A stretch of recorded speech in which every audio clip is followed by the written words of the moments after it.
kulanti wacan idil ahaantiin baa daawadayaal waxaad ku soo dhawaataan warkii telefishinka caalamiga ah ee Universal oo idinkaga imanaya stuudiyaha aan ku leenahay magaalada Hargeysa. warku waxaad ila socodsiinaysaan anigu Xamda Xaaji Oktoobar. qodobada aad warka ku daawan doontaan waxaa kamid ah madaxweynaha Jamhuuriyadda Federaalka Soomaaliya Maxamed Cabdullaahi Farmaajo iyo ra'iisul wasaaraha dawladda Federaalka Soomaaliya ayaa magaalada Muqdisho waxa ay kaga qayb galeen munaasabad ballaaran oo lagu xuseeyay maalinta xurriyadda ee 1 Luulyo oo ku beegan 7 guuradii ka soo wareegtay markii gobolada koonfureed ee dalka Soomaaliya ay xurriyadda ka qaateen gumeystihii Talyaaniga. gudoomiyaha aqalka sare ee dawladda Federaalka Soomaaliya ayaa magaalada Nairobi waxa uu kaga qayb galay munaasabad lagu xuseeyay maalinta xurriyadda ee 1 Luulyo. guddiga wada tashiga ee dhulka Ogaadeniya ayaa waxa ay ku dhawaaqeen xabad joojin iyagoo na sheegay inay wada hadal u bedeli doonaan. wararkaanu dibadda idinka haynana daawadayaal waxaa kamid ah hogaamiyaal ka socda caalamka ayaa waxa ay ka qayb galeen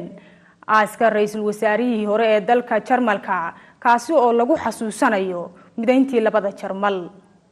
daawadayaal kuwaasi waa qaar kamid ah qodobadan warkayga idinku hayno.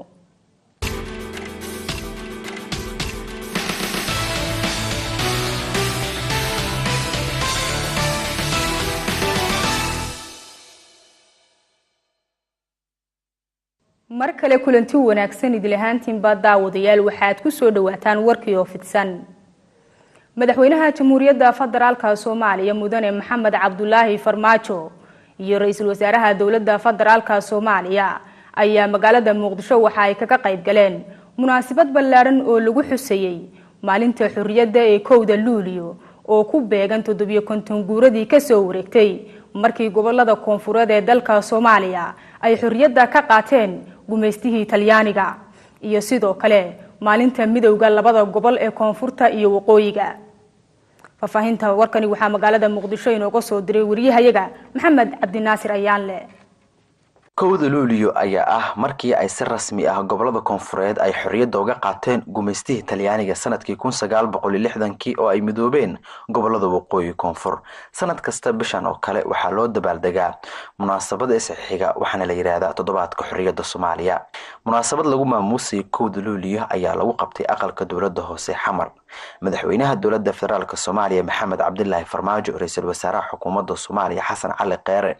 gudoomiyaha gobolka Banaadir ahna duqa magaalada Muqdisho Taabid Cabdi Maxamed, gudoomiye ku-xigeenka labaad ee baarlamaanka Mahad Cabdalla Cawad, xubno ka tirsan golayaasha dawladda qaybaha kala duwan ee bulshada ayaa goobjoog ahaa munaasabadaasi. gudoomiyaha gobolka Banaadir ahna duqa magaalada Muqdisho Taabid Cabdi Maxamed ayaa ka waramay sida uu maamulka gobolka Banaadir uu mas'uuliyad weyn iskaga saaray sidii ay u qabsoomi lahayd munaasabada.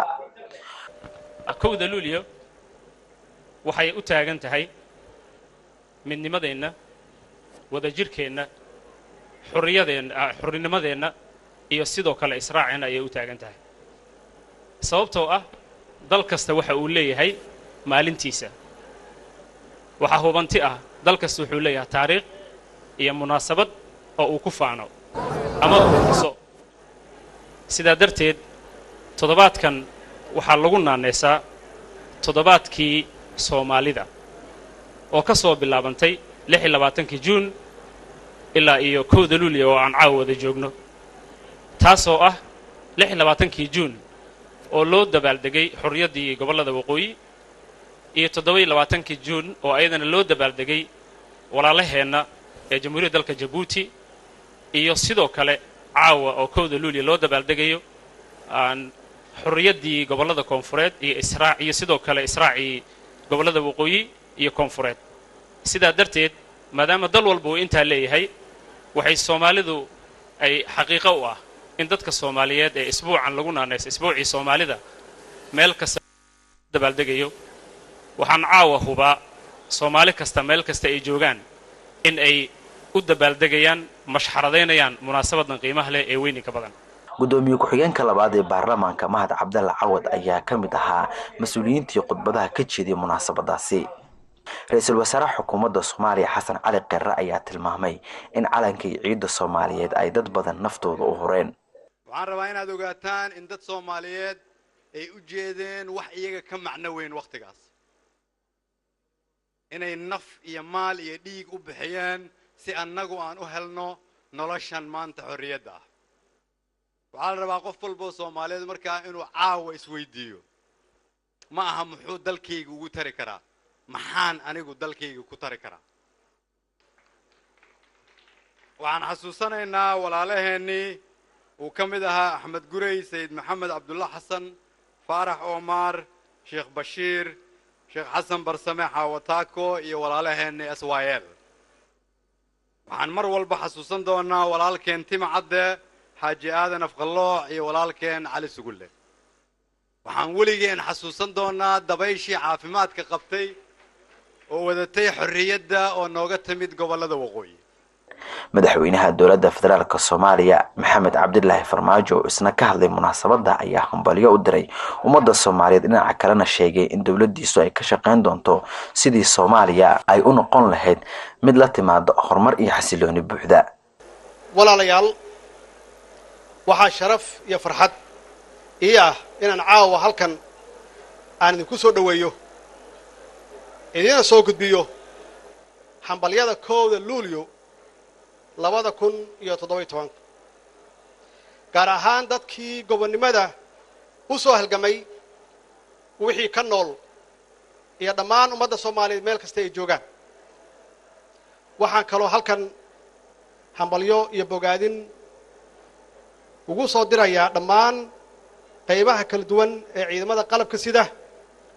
oo saacaddan aan halkan ku dabaaldegayno ay naftoodii ay u hurayaan, dhiiggoodan u daadinayaan sidii ay nabadgelyada iyo xornimada ay ugu difaaci lahaayeen ama u difaaci lahaayeen dalkooda iyo dadkooda.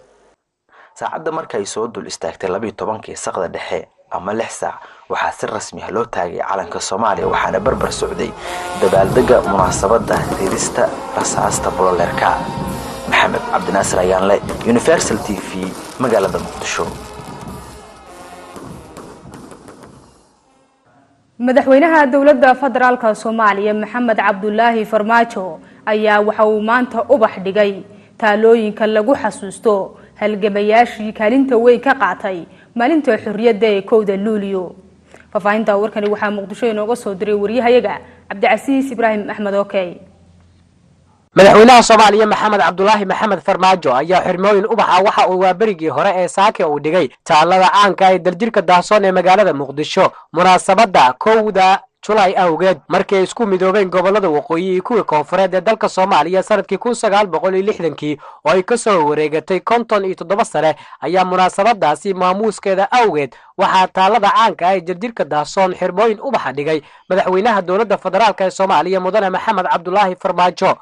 boqolaal ka mid ah dadweynaha magaalada Muqdisho oo ka kala yimid xaafadaha iyo degmooyinka gobolka Banaadir ayaa isku soo baxay taalada daljirka daahsoon, waxaana socod ay ku mareen wadada isku xirta taalada daljirka daahsoon ilaa iyo midda sayidka. gudoomiyaha gobolka Banaadir ahna duqa caasimada Muqdisho Taabid Cabdi Maxamed ayaa hambalyo u jeediyay dhammaan ummadda Soomaaliyeed meel walba ay joogto, waxaana ugu hambaliyay munaasabadda 1 July iyo midowgii ay midoobeen gobolada waqooyi iyo kuwa koonfureed oo maanta ku beegan munaasabadoodii. warahmatullaahi wabarakaatuh. salaan kadib waxaan tahniyad iyo hambalyo u marinayaa hawada ummadda Soomaaliyeed meel kasta ay joogaan sanad guuradii 7-kontonaad ee ka soo wareegatay markii Soomaaliya gobonnimada ay ka qaadatay, Soomaalina israacday. sida ugu wanaagsan ee aan ku xusi karno awoowayaasheenii ama geesiyaashii Soomaaliyeed ayaa waxa ay tahay in aan hiigsanno adkeenno ujeedooyinkoodii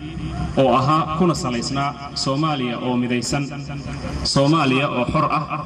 iyo Soomaaliya oo israacday oo ugu dambeyntii la tartami karta asaageeda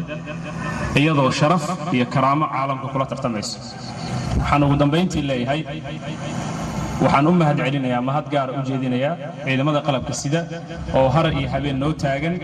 waxaana maanta aaminsanahay halyeeyada maanta inoo jooga waa 3 oo ay ugu horeeyaan ciidamada qalabka sida oo naftooda inoo hura, oo ay ku xigaan dhalinyarada Soomaaliyeed oo ayagan haliyada maanta inoo jooga ah. ugu dambayna madaxweynaha dowladda federaalka ee Soomaaliya mudane Maxamed Cabdulaahi Maxamed Farmaajo ayaa hambaliyo dhinaciisa u diray dhammaan ummadda Soomaaliyeed isagoona uga hambaliyay munaasabadda 1 July 1960 konton iyo 7 guuradii ka soo wareegatay markii gobolada waqooyi iyo gobolada koonfureed ay midoobeen isla markaana xorriyadda ay ka qaateen gumaysigii Talyaaniga iyo Ingiriiska oo ah xuskii konton iyo 7 guuradii ka soo wareegtay markii aan xornimada qaadanay iyo markii ay ummadda Soomaaliyeed ee midowday waxaan leeyahay kulligiin dadka halka ka soo qayb galay hambaliyo maanta waa maalin weyn oo taariikhi ah oo ummadda Soomaaliyeed ay gaartay inay la tartanto caalamka inteeda kale oo ayna kula tartanto midnimo waa cashar wanaagsan oo laga barto waana ka baranay casharkaas inkastoo meel dhexe waxaan oga halaabeen waxaan taagannahay maalintii aan qaadanaynay xornimadan taagannahay waxaan ku jirnaa halgan oo aan doonayno ummadda Soomaaliyeed inaan mideyno qof walba oo Soomaaliyeedna ay ka saaran tahay mas'uuliyad ayna tahay inaan wada istaagno kulligeen sidaan mar walba uga hadalno inay tahay koow in magaaladan aan mideyno horta dadka jooga magaaladan ee 3 milyan ah inay noqdaan qof walba inuu waajibaadkiisa guto. Cabdicasiis Ibraahim Axmed Okey TV Universal magaalada Muqdisho. gudoomiyaha aqalka sare ee dowladda federaalka Soomaaliya iyo xubno kale ayaa magaalada Nairobi ee xarunta wadanka Kenya waxa ay kaga qayb galeen munaasabad ballaaran oo lagu xuseeyay maalinta xorriyadda ee 1 Luulyo. faafahinta warkani waxa Nairobi nooga soo diray wariyahayaga nooga soo warrama.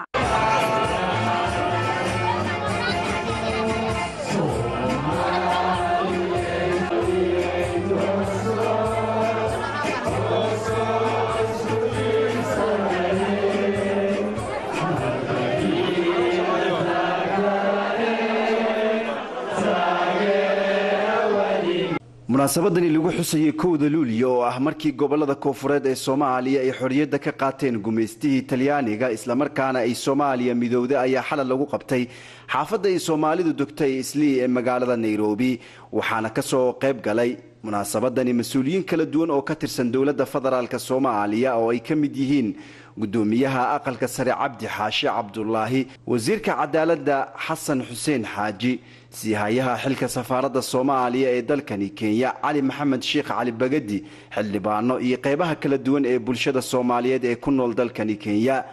gobolada waqooyi ee Soomaaliya ayaa waxa ay ka xoroobeen gumaystigii Ingiriiska 26 Juun iyadoona gobolada koonfureed ay iyaguna Talyaaniga ka xoroobeen 1 Luulyo 1960 isla markaana ay ahayd markii ay midoobeen labada gobol ee Soomaaliya munaasabadani ayaa waxaa khudbado qiimo badan ka jeediyay mas'uuliyiintii ka soo qayb galay munaasabadani waxayna shacabka Soomaaliyeed ugu baaqeen inay ka shaqeeyaan nabadda iyo horumarka dalka Soomaaliya dabaaldegana caawa lagu dabaaldega halkan waa taariikh Soomaaliya soo martay waana taariikh maanta la rabo inaan xafidino waxaana soo maray waqti aad iyo aad u badan waxaa noo muuqdaa in rajo weyn ay jirto waxaan u jeedaa dhalinyaro badan oo wadankii ka timid oo halkan fadhiiso oo rabto inay wadanka ku noqdaan ka shaqaystaan ku nooladaan la tartamaan caalamkan aan maanta ku noolnayo oo internet age-ka 57 sano ka hor waxaa la wada socotiin 26 Juun oo maalin aad iyo aad u qiimo badan ah wuxuu ahayd maalintii ugu horeysay oo calan Soomaali laga suro meel Soomaaliya ka mid ah iyadoo walaalahayna la sugay bishii koowaad ee bishii July 1-deedii ee gobolada koonfureed midoobeen marka waxaan dhihi lahaa halkaan inaan siino sacab gacmaha isku dhufano walaalaheen gobolada waqooyiga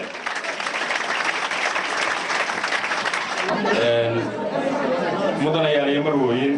anigoo ku hadlaya magaca safaaradda Soomaaliya ee dalkan Kenya iyo magacaygaba waxaa sharaf ii ah inaan idinkala soo qayb galo xafladda 57 guuradii ka soo wareegatay maalintii ay gobolada koonfureed ee Soomaaliya qaateen xorriyadda ahna isla maalintii ay labada gobol ee waqooyi iyo koonfur ay midoobeen mid taas la mid ah waxaan idinkaga wadaa madaxweynaha dowladda federaalka soomaaliya madaxweyne maxamed cabdulaahi maxamed farmaajo iyo ra'iisul wasaaraha xukuumadda federaalka soomaaliya xasan cali khayre sidoo kale gudoomiyaha golaha shacabka mudane maxamed sheekh cusmaan jawaari maanta waa maalintii gobollada koonfureed ay ka xoroobeen gumaysigii talyaaniga waa maalintii gobollada waqooyi iyo gobollada koonfureed ay israaceen waa maalintii ay dhalatay jamhuuriyaddii soomaaliya waa maalintii aan ka mid noqonnay adduunka xorta intaa haddaan idhaahdo waxaad mooddaa caawa dhallinyarada halka isugu timid ee soomaaliyeed hal eray baan leeyahay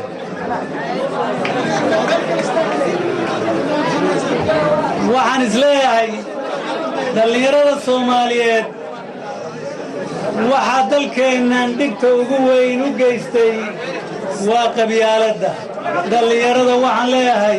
horta taa ka xorooba 40 sano anigoo da'diinna ah heesan qaadi jirnay ayaan caawa idiin qaadaya barbaarey barbaarey barbaar caafimaadey baaqa nolosha soo raac waagii hore saasaan odhan jirnay maanta waxaan caawa idin leeyahay barbaarey barbaarey barbaar caafimaadey baaqa nabadda soo raac barbaarey cabdishakuur faarax igalle universal t v nairobi weli daawadayaal waxa aad daawanaysaan warkii telefishinka caalamiga ah ee universal oo idinkaga imanaya istuudiyaha aan ku leenahay magaalada Hargeysa wararka kale wariyaashadu noo soo direen waxaa kamid ah maanta ayaa magaalada Dhuusamareeb ee xarunta gobolka Galgaduud waxaa lagu qabtay munaasabad ka koobnayd 2 qaybood oo kala ah kowda luulyo oo ah maalinta gobolada koonfureed ee Soomaaliya xornimada ay qaateen iyo israaca labada gobol ee koonfur iyo waqooyi ahna maalintii dhidibada loo taagay maamulka gobolada dhexe ee uu madaxweynaha ka yahay Sheekh Maxamed Shaakir Cali Xasan munaasabadan oo lagu qabtay bartamaha magaalada Dhuusamareeb ee xarunta gobolka Galgaduud ayaa waxaa ka soo qayb galay bulsho aad u badan oo isaga kala yimid dhammaan degmooyinka maamulka uu ka arrimiyo waxaana kaloo qayb ka ahaa munaasabadan ciidamada kala gedisan ee maamulka gobolada dhexe oo soo bandhigay gaada ka ciyaar xafladani ay kaga qayb qaadanayeen xafladda oo saacado badan socotay ayaa mas'uuliyiintii ka soo qayb galay waxa ay ku dheeraadeen ka hadalka maalinta taariikhiga ah ee kowda luulyo ugu horeyn waxaa goobta ka hadlay qaar ka mid ah bulshadii ka soo qayb gashay munaasabadda waxaana ay sheegeen waxaan jeclahay in la isugu yimid 3 madluuc kowdii luulyo bandiiradii talyaaniga aan kala wareegnay xuskoodii dowlad goboleedka gobolada dhexe madaxweynaha ka yahay mudane Sheekh Maxamed Shaakir Cali Xasan berigaas lala wareegay kowdii luulyo midnimaa jirtay israac Soomaaliya jiray wax kala dambeynaa jirtay saakasay u taa qofkii sokeeye awal ahayoo ka naxsan allaha soo hanuuniyo qalbigiisa soo geli hadduu soo hanuuni diidana ilaahay meel kale ha ku daray dowladdeena dowladgoboleedkeena sanadguuradeedii labaad weeye ilaahay waan ku mahadinaynaa muddo badan ilaahay midii sii jirta ha ka dhigo dalka soomaaliyana mid kala gaarta allah ka dhigo dowlad kaloo caadila ma aragno dowlad kaloo diinta ku dhammaysa ma aragno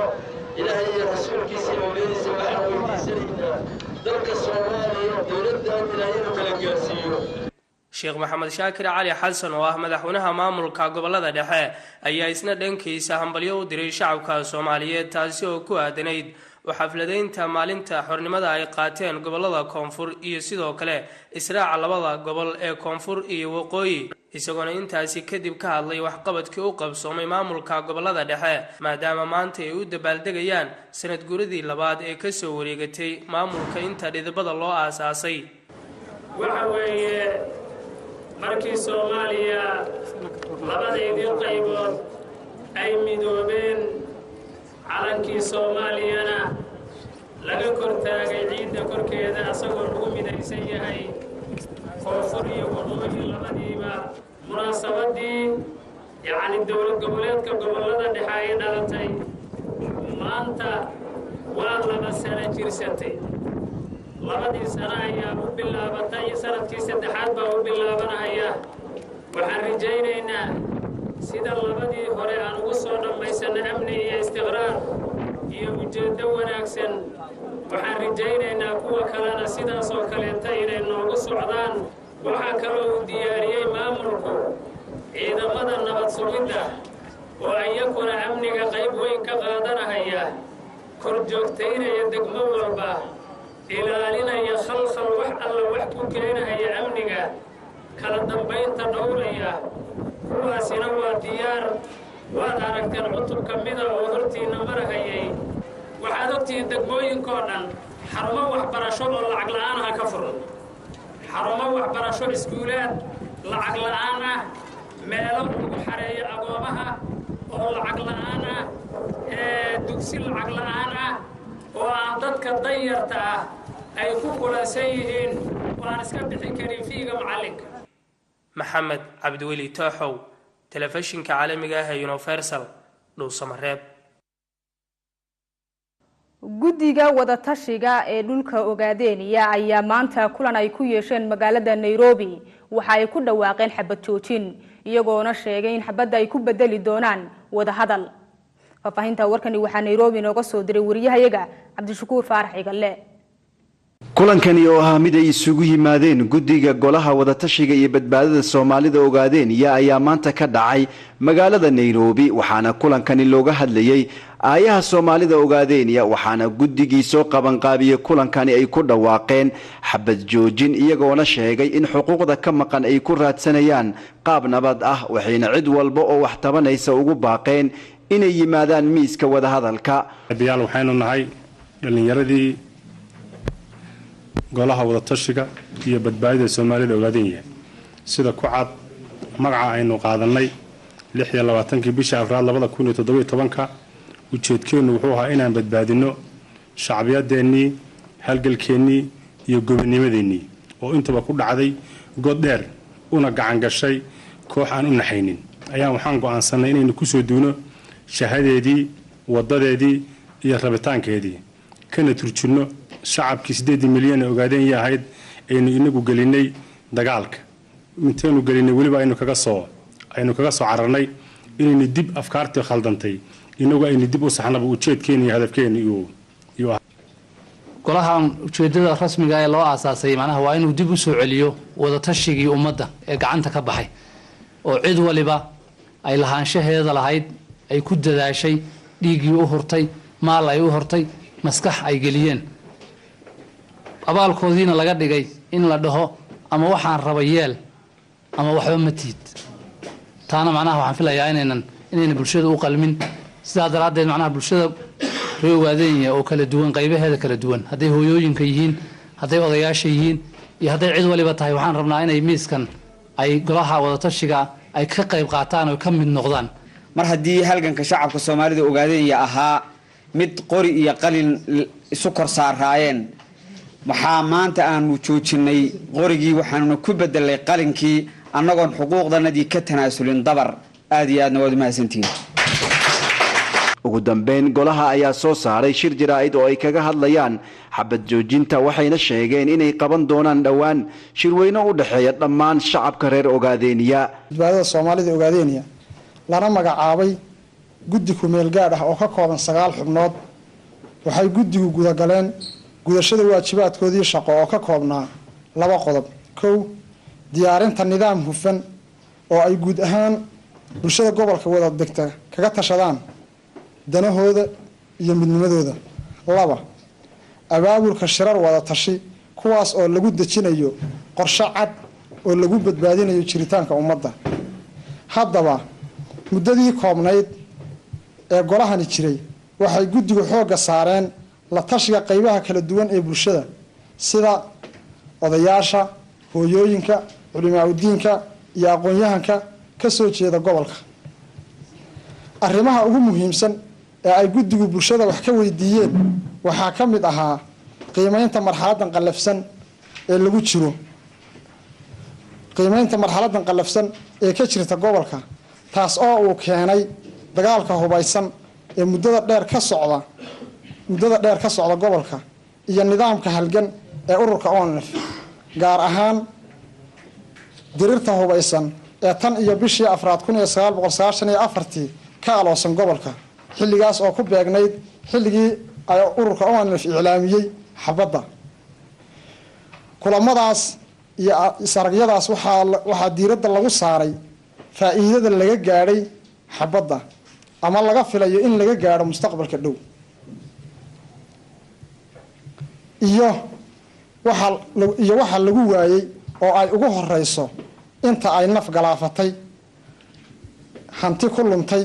iyo tirada bulshada ku barakacday muddadii ay xabaddaasi socotay. haddaba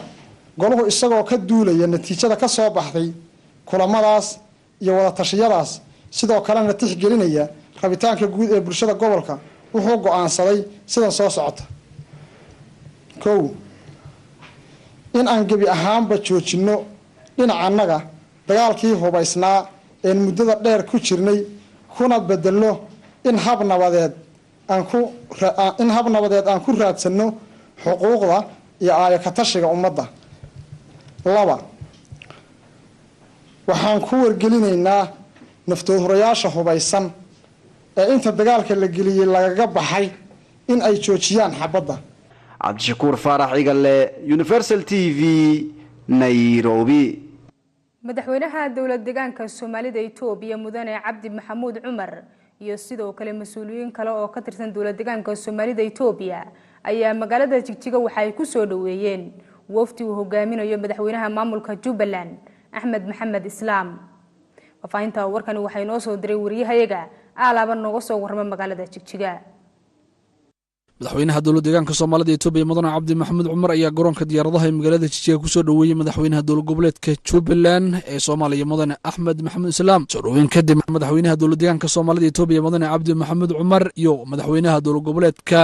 Jubbaland ee Soomaaliya mudane Axmed Maxamed Islaam ayaa booqday guryaha real estate-ka ee ku yaala xaafadda Dulqabow ee magaalada Jigjiga. intaa kadib madaxweynaha dowlad deegaanka Soomaalida Itoobiya mudane Cabdi Maxamuud Cumar iyo madaxweynaha dowlad goboleedka Jubbaland ayaa soo indheeyay booyadaha keedka ah ee ka hortaga abaaraha. kadib madaxweynaha dowlad goboleedka Jubbaland ee Soomaaliya mudane Axmed Maxamed Islaam iyo wafdigii uu hogaaminayay ayaa loo soo galbiyay dhanka iyo xarunta deegaanka ee magaalada Jigjiga. waxayna wafdigan uu hogaaminayay madaxweynaha dowlad goboleedka Jubbaland ee Soomaaliya intay joogaan xarunta deegaanka shirar ay la yeelan doonaan mas'uuliyiinta ugu sareysa dowlad deegaanka Soomaalida Itoobiya. isku soo wada doob maahan markii ugu horeysay ee madaxweynaha dowlad goboleedka Jubbaland uu yimaado xarunta deegaanka ee magaalada Jigjiga. xisbiga mucaaradka ah ee UCID ayaa maanta waxa ay soo dhaweyn u sameeyeen xogayaha cusub ee uu dhawaan magacaabay gudoomiyaha xisbiga UCID. faafahinta warkani waxay noo hayay wariyahayaga Cabdirashiid Cabdiwahaab Huseen. xisbiga mucaaradka UCID ayaa waxa uu maanta magaalada Hargeysa oo munaasabad soo dhaweyn ugu qabtay xogayaha guud ee cusub ee xisbigaasi. waxaana munaasabadaasi ka soo qayb galay musharaxa jagada madaxweynahana gudoomiyaha xisbigaasi injineer Faysal Cali Waraabe, taageerayaal aad u tiro badan oo ka soo jeeda degmada Axmed Dhagax. ugu horreynna waxaa halkaasi hadal ka soo jeediyey xogayaha xisbiga iyo waliba gudoomiye ku-xigeenka saddexaad. dhalinyarada Soomaaliland guud ahaan waxaan u sheegayaa waa markii koowaad ee qof dhalinyari oo xisbi ka noqdo jagadan oo kale ka qabta. taasina waa mid soo hoyatay dhammaan dhalinyarada jamhuuriyadda Soomaaliland. gobolka aan ka soo jeedo gobolka Hawd waxaan u sheegayaa oo aan hoosta ka xariiqayaa in Faysal Cali Waraabe uu yahay mahuraankooda. xisbigeena UCID iyo injineer Faysal Cali waa xisbiga keliya ee diyaarka u ah Soomaaliland hadday noqoto ilaa iyo cada, hadday noqoto ilaa iyo wajaale, intaa xuduudda Soomaaliland dadka ku dhaqan ee reer Soomaaliland inay walaalo noqdaan, inay gamcaha isqabsadaan, inay wax wada qaybsadaan. qaar ka tirsan taageerayaal ku soo biiray xisbigaasi ayaa hadal halkaasi ka soo jeediyey. dhammaan reer Axmed Dhagax cadaaladda iyo daryeelku in ay halkan taalo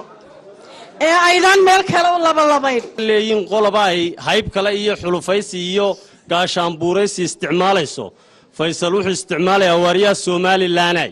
aaway dhallinyaradii somalilan buu leeyahay shicibka somalilan innagaa amarka hayna war innagaa amarka hayno wallaahi geedkaa kaynu fadhiisina haddaynu cumaamadno kaasaa shaqaynaya musharaxa jegada madaxweynahana gudoomiyaha xisbiga macaaridka ucid injineer faysal cali waraabe ayaa gabagabadii munaasabadaasi soo gunaanaday taageerayaasha xogayaha guud garyaqaan ismaaciil cabdi daahir waa muujiseen waanu noo sheegay inay uu leeyahay cudud badan waxaanu nidhi yaan maanta laga dhexqalina isaga haloo daayay dadkiisu ha yimaadeene marka laakiin fiilan buu keenay cuqaal dhallinyaro ah oo aada u qurux badan oo caqli wanaagsanna uu keenay markaa waxaan hambalyeynayaa taageerayaasha iyo xogeyahaba cabdirashiid cabdiwahaab xuseen universal t v munaasabad ballaaran oo lagu xuseeyay maalinta xurriyadda ee dalka Soomaaliya ayaa waxaa lagu qabtay magaalada Roma ee wadanka Talyaaniga. Faafinta warkani waxay noo soo diray wariyahayaga Maxamed Roberto.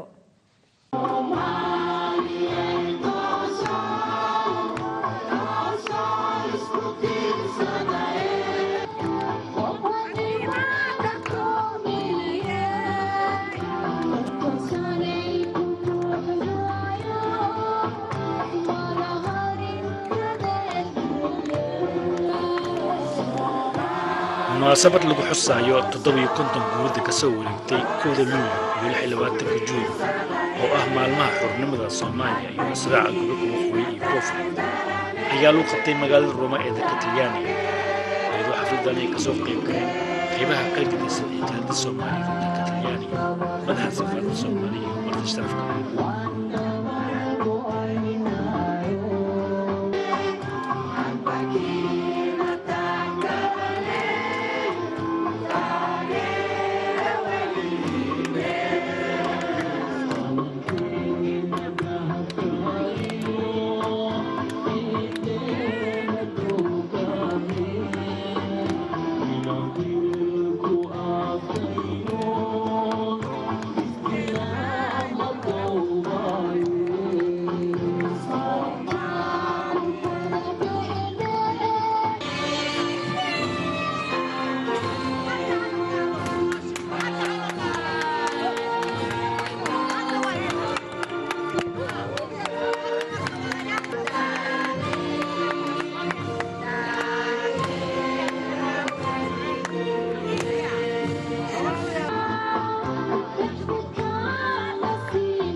sigada ayaa laga tirtiray saakay calankiiye asagoo xidig lagu sameeyiyo shangeesani ugu taalo samadiyo cirku marahaya sagar lamoodkiiye haddana mikrofonka waxaan kusoo dhawaynayaa safiirkeena inoo fadhiya dalka Talyaaniga Cabdiraxmaan Sheekh munaasabada waxaa goobjoog ka ah xogayaha koowaad ee safaaradda Soomaaliya Culum Cabdiraxmaan iyo u qaybsamaha ciidanka militariga safaaradda Generaal Sheekh Awas Macow inta ay xafladda socoto waxaa halkaasi hadal ka jeediyay safiirka dowladda federaalka Soomaaliya u fadhiya dalka Talyaaniga Danjir Cabdiraxmaan Sheekh Ciise isla markaan caawa halkan u wada joognaa 57 guuradii xorriyadda Soomaaliyeed isla markaasna ah maalintii koonfurta Soomaaliyeed iyo waqooyi Soomaaliyeed ay midoobeen marka waa maalin xorriyad leh waa maalin midnimo waxaan maleynayaa inta markaas soo joogtay way ku yar yihiin halkan oo dhallinyarada loo badan yahay waa galad ilaah maanta in jiilal badan oo kala duwan halkan aan ku joogno. Waxaan rabaa inaan dhowr arrimood aan ka xuso maalintan qiimaha iyo qaayaha leh. Waa kow, waa maalintii madax bannaanideennii aan kasbannay. haddana waa maalintii waxaan ku haminaynay muddo dheer oo ah Soomaali inay midowdo, calan qura ay hoos joogaanna ku midoowaan. waa maalintii noo suura gashay gundhigiisina la dhigay. marka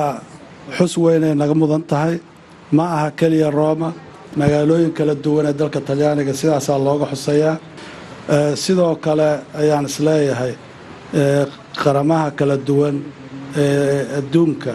ee Soomaalida maanta ku wada teedsan in sidaasoo kale laga xusayo. Soomaaliya hore u ciiday, waxaan malaynayaa saacadan kala horeynaa annaga iyo muqdisho saacad ka hor bay iyadana saas u cilaamisay. waad kala socoteen idaacadaha xafladaha qiimaha iyo qaayaha lagu dhigay xafiiska weyne loo yaqaan Ufficio Governo oo madaxweynaha mudane Maxamed Cabdullaahi Maxamed Farmaajo iyo ra'iisul wasaaraha iyo gudoomiye ku-xigeenada baarlamaanka iyo taliyaasha ciidamada ay miiska hore ay fadhiyeen. sida madaxweynaheenii koowaad mudane marxuum aadan cabdulla cusmaan uu yidhi, waa galad ilaah, waa galad ilaah, waa galad ilaah maantay inaan gaaray xurriyaddii la gaaray oo ma aan ka tirsanayno maanta 57. intay Soomaali jirtana sidaasaa loo tirin doonaa. inta Soomaali jirtana sidaasaa loo xusi doonaa maalinta xurriyadda iyo maalinta midnimada Soomaaliyeed. xurriyaddu iskama imaan, waxay ku timid halgan. mudane cabdiraxmaan sheekh ciise ayaa kula dardaarmay jaaliyadda Soomaaliyeed ee ku dhaqanka Talyaaniga xoojinta iyo weliba waxqabadka dalkooda hooyo, wadajir iyo midnimo. Maxamed Roberto, Universal TV, Roma. komishanka doorashooyinka ee Somaliland ayaa maanta magaalada Burco waxa ay ka fureen tababar la siinayo shaqaalaha ka hawlgali doona bixinta kaadhka codbixinta oo dhawaan laga bilaabi doono gobolka Togdheer. faafahinta warkan waxa inoo soo diray wariyahayaga Xabiib Ciga Xasan. mas-uuliyiinta komishanka doorashooyinka Somaliland ayaa maanta ka bilaabay jaamacadda Burco tababar la siinayo shaqaalaha komishanka ee ka hawlgali doona bixinta kaadhka codbixiyayaasha oo dhawaan laga bilaabi doono gobolka Togdheer. tababarkani oo u socon doona maalmaha soo socda shaqaalaha ka shaqayn doona kaadhka codbixinta oo laga soo dhex xulay ardayda jaamacadda Burco ayaa waxaa tababarkaasi furay kana hadlay gudoomiyaha komishanka doorashooyinka Somaliland iyo xubin ka mid ah gudida komishanka, waxaanay ka warbixiyeen tababarkaasi iyo goorta ay hawsha kaadhka codbixintu ka bilaabmayso gobolka Togdheer. qotaan howlwadeennada komishanku u igmaday ama u gartay in mashruucan kaadh qaybinta ay ka shaqeeyaan. jaamacaddu ardaydeedu nala shaqeeyey sanadkii hore magac bay jaamacadda u soo jeedeen, magac bay Togdheer u soo jeedeen. magacii sidii in loo ilaaliyo ayaan xusuusinayaa. kormeerkan waxa weeyaan dee inaanu idinku soo dhaweyno uun traininkaa idiin bilaabmay wixii ku saabsan waano traininkaana aanu idin siino oo tababarkii waa idiin bilaabmay, berrina wuu idiin soo xidhmayaa. waa dardaaran umaanu idinku leenahay, waanu idinla dardaarmaynaa. waxaanaanu idinkula dardaarmaynaa inuu ilaahay idiin fududeeyo cilmigan aad baranaysaan. waana wax intifaac idiin ah oo ku shaqo gelaysaanna. waxaan filayaana waa shaqooyinkii ugu horreeyay aad qabataan bay noqonayaan noloshiina. waan idinku soo dhaweeynaa. waxa weeye waxaan idinku aaminaynaa inaad kaadharkii qaybisaan. intaasoo 100,000 baynu qaybinaynaa kaadhara. kaadharka aynu qaybinaynaa waa cad bisil. tii hore diiwaangelintii aynu gelaynay dee qofku uu imanayo waa la diiwaangelinayay. xaba uu haystay wixii oo dhan baa la doonaya in la qaado. waa hal qof iyo hal kaadh. qofkuna waynu yimaadaa meesha. hadday islaantu umusho waana tidhahdaa soo qaad. waa inuu gaadhiga ku soo qaadaa uu idhahdaa waa tan suulka saaraa. macalinka duruusta idin wada ka faa'iideysta waayo markaad shaqada gasho heli maysid jaaniska shaqadu waxa weeye waa la ordayaa jaanis u heli maysid wixii ku dhaafay marka buug baad daawadayaasheeda qiimaha iyo qadarinta naga mudan oo qodobkaasi waxa uu dambeeyay warkii telefishinka caalamiga ah ee Universal oo idinkaga imanaya stuudiyaha aan ku leenahay magaalada Hargeysa warka waxa idin la socodsiinaysaan anigu Xamdi Xaaji October aniga akhyaartii kale igala qayb qaatay soo taminta warkan waxaan kaga tagaynaa assalaamu calaykum wa rahmatullaahi wa barakaatuh